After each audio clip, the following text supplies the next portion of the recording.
Hi friends, welcome to my kitchen. तो आज मैं मोमोज बनाने जा रही हूँ। ये बहुत हेल्दी और बहुत टेस्टी भी होती है और बहुत इजी तरीके से मैं बनाऊंगी। तो चलिए अब रेसिपी शुरू करते हैं। तो मैं सबसे पहले एक बाउल में 2 कटोरा मैदा ली हूँ और उसमें मैं थोड़ी सी रिफाइंड ऑयल इस तरह मैं डाल दी हूँ और उसको मैं अच्छी तरह से मिक्स कर लूँगी।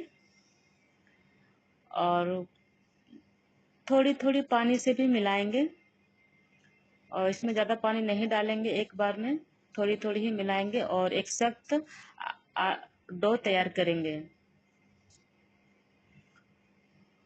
इस तरह से डो तैयार हो गई है मेरी। और इसको मैं 10 से 15 मिनट के लिए मैं रेस्ट पे छोड़ दूंगी,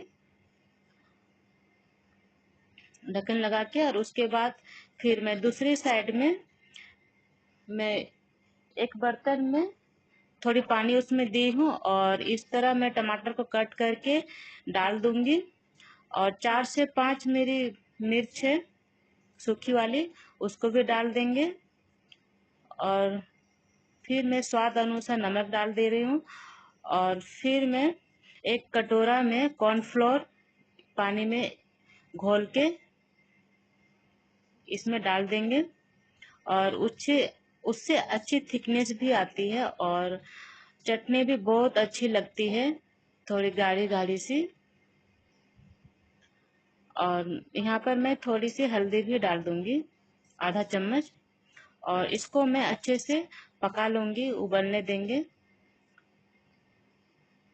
कुछ इस तरह से। उसके बाद मैं दूसरे साइड में एक एक बाउल में मैं पनीर ली हूँ। पहले से मैं इसको क्रश करके रखी हुई थी, इस इतनी सारी। उसमें मैं कॉर्न और गाजर ग्रेट करके दी हूँ।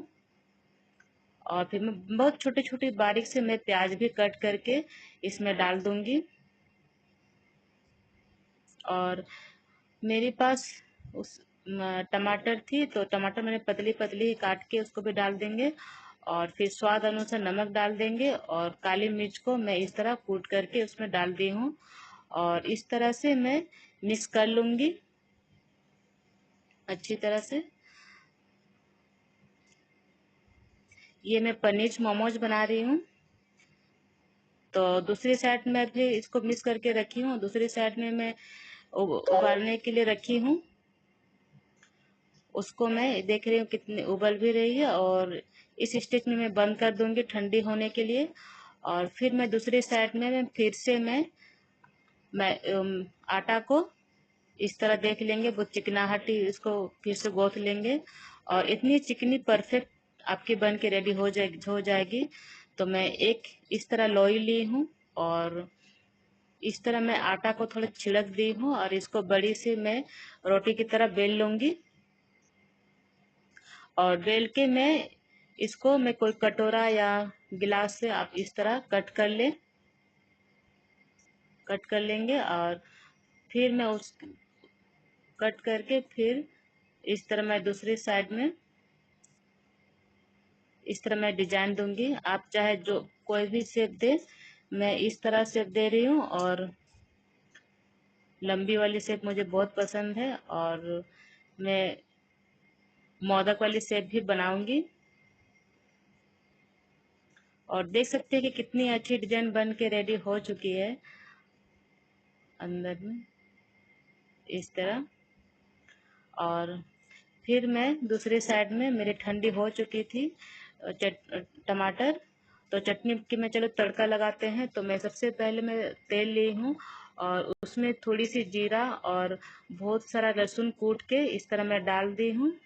और थोड़ी सी हल्दी भी दी हूँ, थोड़ी कलर आने के लिए।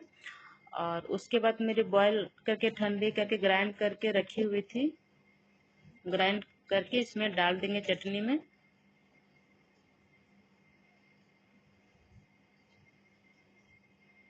और इसको इस तरह अच्छी तरह से मिक्स कर लेंगे और इसको उबाल लेंगे। तो देख सकते हैं कितनी अच्छी चटनी बन के रेडी हो चुकी है।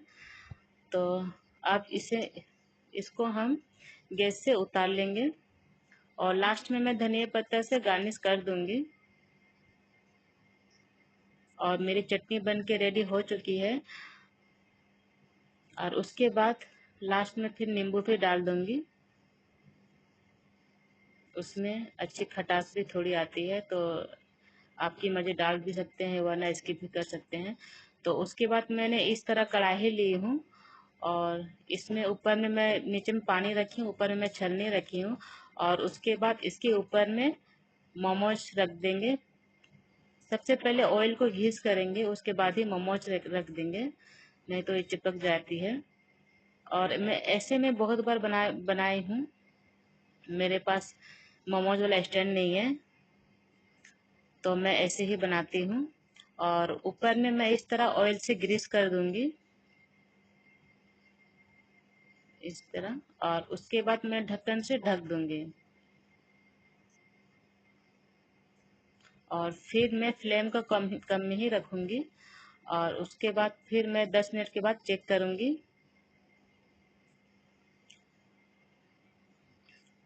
तो अगर आपको मेरी रेसिपी अच्छी लगती है तो लाइक्स और कमेंट्स करना बिल्कुल ना भूलें। तो आप देख सकते हैं कि मेरी 10 मिनट के बाद कितनी अच्छी मोमोज बन के रेडी हो चुकी है। तो आप भी घर में इसी तरह से मोमोज बना सकते हैं और बहुत हेल्दी हेल्दी भी होती है और घर घर में बहुत रेस्टोरेंट के जैसे लगती है। एक बार जरूर पनीर मोमोज बनाएं, ये खाने में बहुत ही स्वादिष्ट लगती है। इसे मैं चटनी और मेयोनीज के साथ मैं सर्व की हूँ। आप मेयोनीज के साथ सर्व करें तो बिल्कुल रेस्टोरेंट से फीलिंग आती है और बहुत टेस्टी भी लगती है।